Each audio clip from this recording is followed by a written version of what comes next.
Environmental issues of class 12 biology. Ozone layer and its depletion. The ozone layer is found in the upper part of the atmosphere called the stratosphere, and it acts as a shield absorbing ultraviolet radiation from the sun. UV rays are highly injurious to living organisms since DNA and proteins of living organisms preferentially absorb UV rays, and at high energy breaks the chemical bond within these molecules. The thickness of ozone in a column of air from the ground to the top of the atmosphere is measured in terms of Docking units, DU. Ozone gas is continuously formed by the action of UV rays on molecular oxygen and also degraded into molecular oxygen in the stratosphere. There should be a balance between production and degradation of ozone in the stratosphere. Due to enhancement of ozone degradation by chlorofluorocarbons, there is an imbalance in production and degradation of ozone. Species found in refrigerants is discharged in the lower part of the atmosphere, move toward and reach stratosphere. In stratosphere, UV rays act on them releasing Cl atoms. Cl degrades ozone releasing molecular oxygen with these atoms acting mainly as catalysts. Cl atoms are not consumed in the reaction. Hence, whatever CFCs are added to the stratosphere, they have permanent and continuing effect on ozone levels. The depletion is particularly marked over the Antarctic region. This has resulted in the formation of a large area of thin ozone layer, commonly known as ozone hole. UV radiation of wavelength shorter than UVB are almost completely absorbed by the Earth's atmosphere, given that the absorbed ozone layer is in contact.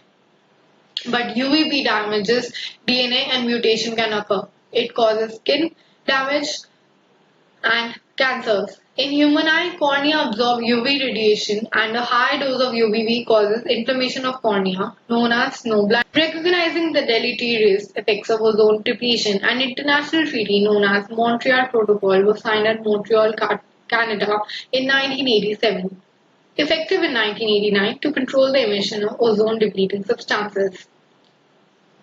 Soil erosion and desertification. Soil erosion and desertification. The development of the fertile topsoil takes centuries. It can also be removed very easily due to human activities like overcultivation, unrestricted grazing, deforestation, and poor irrigation practices, resulting in arid patches of land. When large barren patches extend and meet over time, a desert is created. Internationally, also it has been recognized that desertification is a major problem due to increased urbanization. It also causes waterlogging and soil salinity. Irrigation without proper drainage of water leads to waterlogging in the soil. Besides affecting the crops, waterlogging draws salt to the surface of the soil. The salt then is deposited as a thin crust on the land surface or starts collecting at the roots of the plant. This increased salt content is inimical to the growth of crops and is extremely damaging to agriculture. Deforestation. One of the major reasons in the conversion of forest to agricultural land so as to feed the human population, which is growing every day, is deforestation. Trees are axed for timber, firewood, cattle ranching, and for other several purposes. Slash and burn agriculture, commonly known as Jhum cultivation in northern eastern path. Slash and burn agriculture, commonly known as Jhum cultivation in northeastern states of India, has also contributed to deforestation. Slash and burn agriculture, the farmers cut down the trees and burn the land remains. The ash is used as a fertilizer and the land is used for farming and grazing. After cultivation, in slash and burn agriculture, the farmers cut down the trees of the forest and burn the plant remains. The ash is used as fertilizer and the land is then used for farming and cattle grazing. After cultivation, the area is left for several years so as to allow its recovery. The farmer then also moves to other areas and repeats this process. Deforestation has resulted in enhanced carbon dioxide concentration, and it has also caused loss of biodiversity due to habitat destruction, which is resulting in the disturbance in hydrological cycle, and it is also causing soil erosion, which is therefore leading to desertification. Reforestation is a process of restoring a forest that once existed but was removed at some point of the time. Reforestation may occur naturally in a deforested area. However, we can speed it up by planting trees with due consideration to the biodiversity that earlier existed in that area. A study of people's participation in conservation of forests. In 1970, case study of people's participation in conservation of forests. In 1731, the king of Jodhpur in Rajasthan asked one of his ministers to arrange wood for constructing a new palace.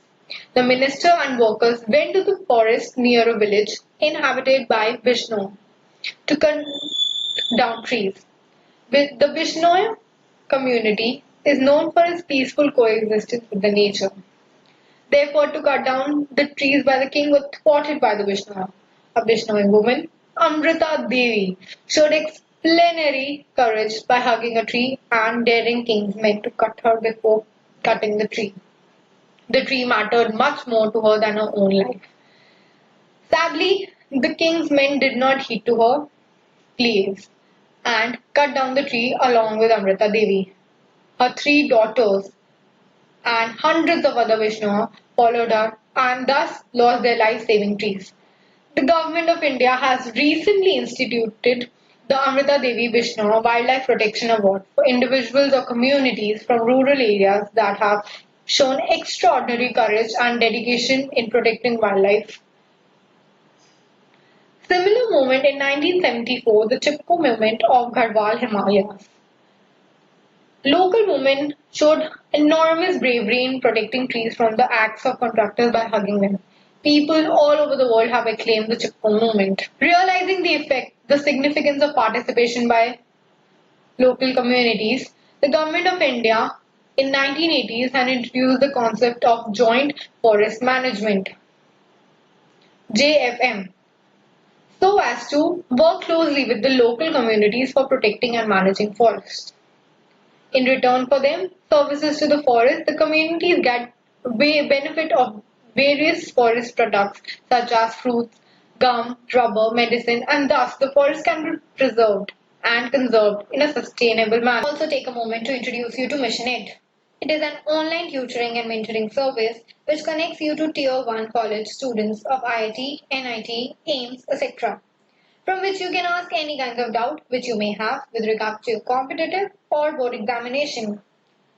Their fee starts from a menial 1000 rupees per subject per month, where you get the set services along with AI-based feedback as well. You can reach out to them at contact@missionet.in for any queries. That marks the end of our session. Hope that it was good. Make sure that you like the video and subscribe to our channel for further updates. Thank you.